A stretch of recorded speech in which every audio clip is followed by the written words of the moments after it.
សួស្តីមនុស្សជំនាន់ថ្មីទាំងអស់គ្នាខ្ញុំភីអឹមថ្ងៃនេះមានមកសម្រាប់សេរីរបស់យើងជាបន្តទៅទៀតហើយអ្នកទាំងអស់គ្នាខានលឺនៅសម្លេងបទមានយូរហើយនៅក្នុង Channel PM Official មួយនេះផងដែរចំពោះខែថ្មីនឹងadminនឹងបន្តនៃការសម្រាប់សេរីរឿងថ្មីៗឲ្យអ្នកទាំងអស់គ្នាទស្សនាកំសាន្តទៀតផងដែរអ្នកទាំងអស់គ្នាបន្ទាប់ពីការសម្រាប់សេរីរឿងនឹងចប់ទៅ admin នឹងយកសេរីរឿងថ្មីៗឲ្យអ្នកទាំងអស់គ្នាទស្សនាបន្ថែមតទៅហើយអ្នកទាំងអស់គ្នាកុំភ័យថា admin អត់ចេញនៅសេរីរឿងថ្មីៗឲ្យអ្នកទាំងអស់គ្នាទស្សនាគឺនៅក្នុងខែនឹងក៏ដូចជាខែបន្តទៅទៀតនឹង admin នឹងចេញសេរីរឿងថ្មីៗហើយសូមបញ្ជាក់អ្នកទាំងអស់គ្នាមួយទៀតគឺនៅក្នុង Channel PM Official នឹង admin នឹងតម្លាក់រឿងថ្មីៗជាបន្ថែមតទៅទៀតបន្ទាប់ពីការសម្រាប់សេរីរឿងមួយនឹងចប់ណាអ្នកទាំងអស់គ្នាដែលចង់ស្ដាប់នៃការសម្រាប់បែបនេះនឹងអ្នកទាំងអស់គ្នាអាចចូលនៅក្នុង Channel PM Official ចូលទៅទស្សនាបានអញ្ចឹងអ្នក single ទាំងអស់គ្នាយើងចូលទៅទស្សនាសេរីរឿងរបស់យើងជាបន្តទៅទៀតហ្មងទៅសេរីរឿងរបស់យើងនៅក្នុងភាគនេះយើងមើលឃើញថាណែវជាមួយនឹង Efuda នឹងកំពុងតែរត់ហាត់ប្រាណជាធម្មតាចម្លែកអ្វីការពិភាក្សាមុននឹងគឺយើងឃើញគ្នាច្រើនក៏ដូចជាពួកគេនឹងកំពុងតែរត់ហាត់ប្រាណមានគ្នាច្រើនគួរសមដែរប៉ុន្តែនៅពេលហ្នឹងយើងឃើញថាមានតែ Efuda ជាមួយនឹង Neo តែប៉ុណ្ណោះនៅក្នុងការរត់ហាត់ប្រាណហើយមូលហេតុដែលពួកគេបាត់បង់នៅសមាជិកផ្សេងទៀតនឹងដោយសារតែពួកគេទាំងអស់គ្នានឹងរត់ទៅអរួយអ្នកទាំងអស់គ្នាអញ្ចឹងហើយពួកគេបានត្រឡប់ក្រោយវិញអញ្ចឹងទៅគឺថាពួកគេទាំងអស់គ្នាដែលបានចូលរួមជាមួយនឹង Neo ជាមួយនឹង Efuda នឹងគឺរត់ឡើងចង់ធ្លាក់អណ្ដាតអស់ហើយអញ្ចឹងហើយបានជាពួកគេនឹងរត់ទៅក្រោយមុនពួកគេទាំងពីរនាក់នឹងបន្ទាប់ពីនោះពួកគេទាំងពីរនាក់ក៏បានរត់ទៅដល់ទីតាំងមួយហើយ Efuda នឹងក៏បានបង្ហាញទៅកាន់ Neo អំពីខ្លោងទ្វារមួយ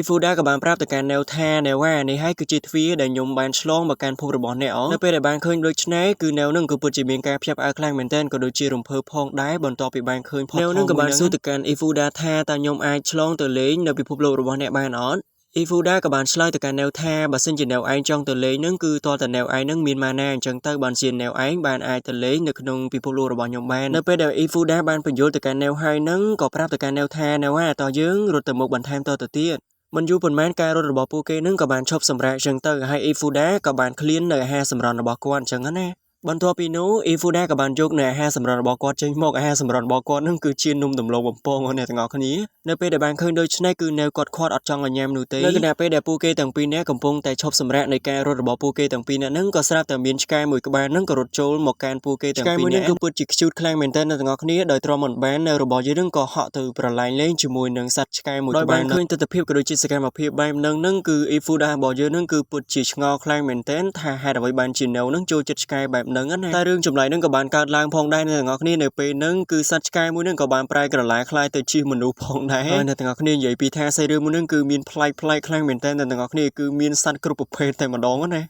ការពិភាក្សាមុនគឺមានត្រីមច្ឆាប្រែកាឡាខ្លាយទៅជាមនុស្សដែរឥឡូវគឺសត្វឆ្កែប្រែកាឡាខ្លាយទៅជាមនុស្សដែរនៅពេលដែលបានឃើញដូច្នេះនឹងទាំងណែវជាមួយនឹង Efuda នឹងគឺជាហាត់ប្រាណទៅកាន់សាច់ដុំដៃផងដែរបន្ទាប់ពីហាត់ប្រាណបានមួយសន្ទុះធំហើយយើងមើលឃើញថាពួកគេទាំងពីរនាក់នឹងគឺមានអារម្មណ៍ស្រស់ស្រាយរៀងខ្លួនតែម្ដងនារីម្នាក់នឹងគឺមានអារម្មណ៍ថានៅពេលដែលគាត់ហាត់ប្រាណរួចនឹងគឺមានអារម្មណ៍ថាស្រស់ស្រាយខ្លាំងមែនទែនចំពោះសារពាង្គកាយរបស់គាត់ហើយគាត់ក៏ចាប់អារម្មណ៍ណែវចង់នាំណែវនឹងទៅញ៉ាំអីជាមួយនឹងគាត់តែពីរនាក់ភ្លេចប្រាប់អ្នកទាំងអស់គ្នានារីម្នាក់នឹងគឺគាត់មានឈ្មោះថាហ៊ុនណាអ្នកទាំងអស់គ្នានារីដែលប្រែកាឡាពីឆ្កែទៅជាមនុស្សនោះដូច្នេះហើយនឹង Efuda បានបន្ថែមរបបពីក្រោយតែម្ដងទៅក៏បានប្រាប់ទៅកាន់ណែវថាណែវឯងធ្វើឲ្យគាត់ចាប់អារម្មណ៍ហើយពេលហ្នឹងអញ្ចឹងដែរណែវឯងធ្វើអ្វីឲ្យគាត់ចាប់អារម្មណ៍ហើយណែវឯងទៅជាមួយនឹងគាត់ទៅEfuda នឹងចេះដឹងរឿងគេមែននេះ Efuda ក៏បានធ្វើបាបទៅកាន់នារីដែលមានឈ្មោះថាហ៊ុននឹងគឺថាអ្នកទាំងអស់គ្នាដឹងស្រាប់ហើយឆ្កែគឺថានៅពេលដែលស្ដាប់បញ្ជាឲ្យធ្វើអីក៏បានដែរនៅពេលដែលបោះអ្វីនឹងគឺវាទៅខាំឲ្យយើងហើយនៅពេលដែលបានដឹងដូច្នេះហើយ Efuda ក៏បានបញ្ជាទៅឲ្យនារីហ៊ុននឹងគឺថា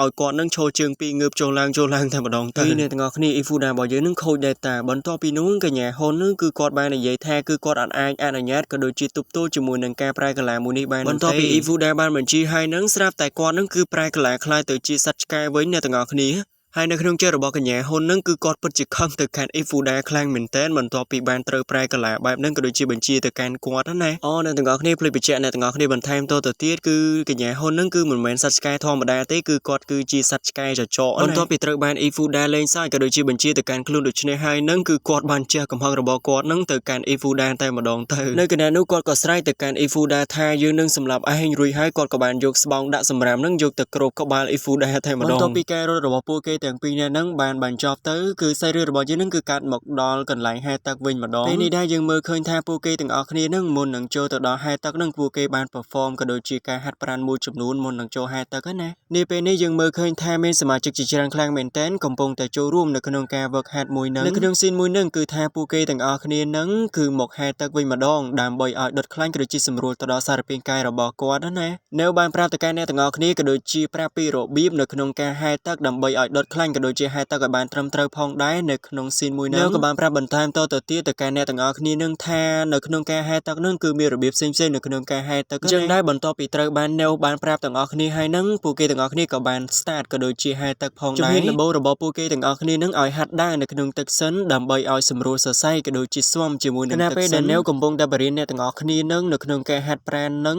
គឺមាននារីម្នាក់គឺរូបរាងរបស់គាត់នឹងគឺប្រៀបបីដូចជាចវាយរបស់នៅឯអញ្ចឹងឃើញដូច្នេះហើយនៅក៏បានស្រែកសួរទៅកាន់នារីម្នាក់នឹងថាអេចវាយតើចវាយឯនឹងគឺមកហែទឹកនៅទីនឹងដែរមែននៅពេលដែលបានស្ដាប់ឮនៅហៅគាត់ថាចវាយបែបហ្នឹងគាត់ក៏មានការភ្ញាក់ផ្អើលខ្លាំងមែនទែនបន្ទាប់ពីត្រូវបានគេហៅគាត់ថាចវាយអញ្ចឹងកន្លែងមកមើលអ៊ីហ្វូដាជាមួយនឹងអ្នកផ្សេងទៀតនឹងកំពុងតែហាត់ប្រាណឡើងចង់ងាប់ចង់ហួរហើយចំណែកឯនៅរបស់យើងវិញគឺជក់និយាយជាមួយនឹងនារីថ្មីដែលគាត់បានជួបពេលដែលអ្នកទាំងអស់គ្នានឹងបានហាត់ប្រាណរួចរាល់ហើយគាត់ក៏បានដើរមកជួបណែវថាណែវខ្ញុំបានហាត់ប្រាណរួចរាល់ហើយតែបើយើងកន្លែងមកមើលណែវឯវិញគឺគាត់អត់មានខ្វល់អីទេជាមួយនឹងអ្នកទាំងអស់គ្នានឹងគឺគាត់ជួបតែនិយាយជាមួយនឹងនារីថ្មីម្នាក់ហ្នឹងណានារីម្នាក់ហ្នឹងគឺគាត់មានឈ្មោះថាអ៊ូគូហើយអ្នកទាំងអស់គ្នាឈ្មោះប្លែកទៀតហើយចាប់ដើមមានមកថ្មីមួយទៀតក៏បាននិយាយប្រាប់ទៅកាន់អ្នកទាំងអស់គ្នាដែលទើបតែបញ្ចប់នៃការហាត់ប្រាណនឹងថាពួកគេទាំងអស់គ្នានឹងនៅពេលល្ងាចនឹងនៅពេលហាត់ប្រាណបញ្ចប់ទៅពួកគេទាំងអស់គ្នានឹងត្រូវបានតែញ៉ាំ steak សាច់ជ្រូកអីចឹងទៅសាច់ជ្រូកអាំងបន្ទាប់ពីបានឮពួកគេនិយាយថាញ៉ាំសាច់ជ្រូកអីចឹងទៅកញ្ញាអូគូនឹងក៏បាននិយាយឡើងថាអូយពួកអ្នកទាំងអស់គ្នានឹងពិតជាសាហាវខ្លាំងណាស់តែញ៉ាំសាច់ជ្រូកចឹងបានឮដូច្នេះហើយណែវក៏បានសួរទៅកាន់អ្នកទាំងអស់គ្នាថាហេតុអ្វីបានជាអូគូនឹងអត់ឲ្យពួកគេទាំងអស់គ្នានឹងញ៉ាំសាច់ជ្រូកចឹងនៅពេលដែលបានឮដូច្នេះហើយអ៊ីហ្វូដាក៏បានរៀបរាប់ប្រាប់អំពីប្រវត្តិរបស់នារីអូគូម្នាក់នឹងតែម្ដងទៅមូលហេតុដែលគាត់ហាមឃាត់មិនឲ្យញ៉ាំសាច់ជ្រូកនឹងដោយសារតែគាត់នឹងគឺជាអំបូរម្យ៉ាងដែលមានឈ្មោះថាអូកប៉ុន្តែពួកគេទាំងអស់គ្នានឹងគឺមានក្បួនខ្នាតនៅក្នុងការសម្រកទម្ងន់ដែរក៏ប៉ុន្តែហេតុអ្វីបានជាកញ្ញាអូគូនឹងគឺរូបរាងរបស់គាត់ធំអញ្ចឹង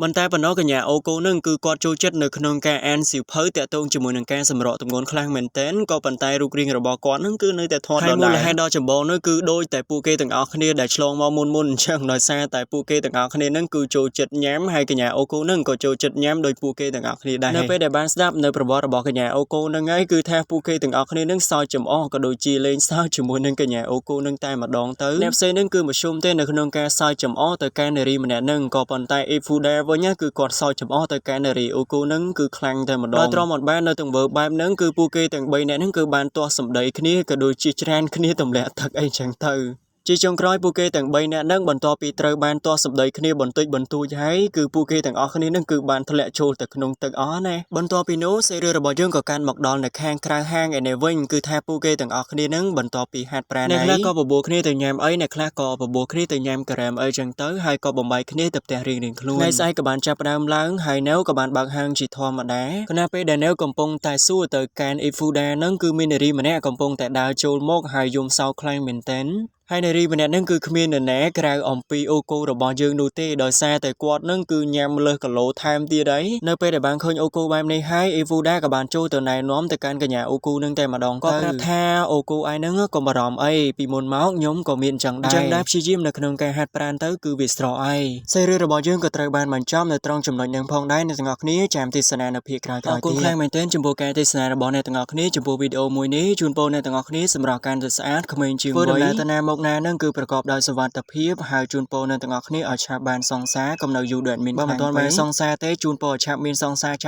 ាប់កុំនៅ single ដូចមានយូរពេកអីណាអ្នកទាំងអស់គ្នាជាចុងក្រោយជូនពរអ្នកទាំងអស់គ្នាសុខភាពល្អរកស៊ីទទួលទីមានបានហើយអាយុ100គ្រប់គ្នាណាអរគុណបាយបាយ